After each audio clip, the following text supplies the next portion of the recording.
Tomato খুব ভালো হয়েছে।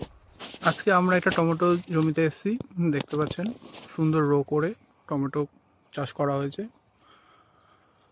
কাকু, এটা মোটামুটি কোন মাস থেকে হয়? এটা ফাল্গুন মাস থেকে তোলা শুরু হবে। ফাল্গুন মাস থেকে। আর এটা কি জাত?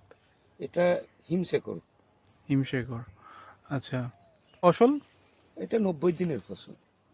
আচ্ছা, আমাদের কিছুটা টমেটো তুলে দেখান, এখন মোটামুটি কিরকম হয়েছে দেখি। এখন তো কাঁচা, হুম তবে এর থেকে অনেক বড় হবে।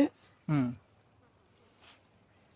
এই পাকলে পারে এই টমেটো গোলাপি রঙের হয়ে যাবে, আচ্ছা। দেখতে খুব সুন্দর হুম এবং এর খুব শক্ত থাকে হুম এবং গোলাজাত করতে খুব ভালো, যেখানে সেখানে এটা মানে carry এটা করা এটা যায়। বাজারজাত করা যায় মানে? বাজারজাত করা যায়, এটা ক্যারি করা যায়, খুব ভালো।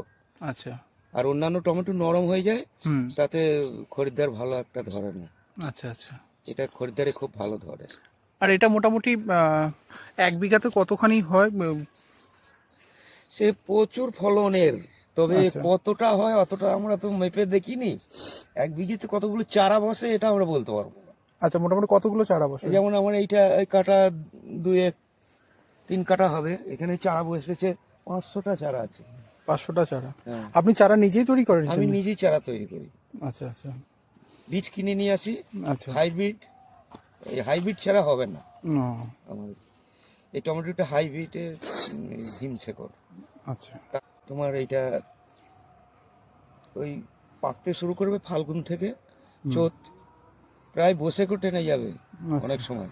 যদি তাহলে তখন তো মার্কেটও ভালো পাওয়া যাবে। তখন মার্কেট মার্কেটটা ভালো পাই। আমি এলাম। জ্যৈষ্ঠী মাস পর্যন্ত হয়েছে? আচ্ছা। সে এবার প্রচুর ফলন হয়েছিল। হুম 10 কাঠা জমিতে আমার কম করে হলে পরে 30,000 টাকা বিক্রি হয়েছিল। আচ্ছা আচ্ছা, তার মানে খুব ভালো হ্যাঁ, ইয়ে হয়েছে। খরচা 10,000, হুম হুম 20,000 টাকা লাভ। আচ্ছা, অনেক ধন্যবাদ আপনাকে। আপনার জমিতে এসে খুব ভালো লাগলো, খুব সুন্দর টমেটো গাছ হয়েছে, আশা করি আরও ভালো হবে। বেশ। আচ্ছা।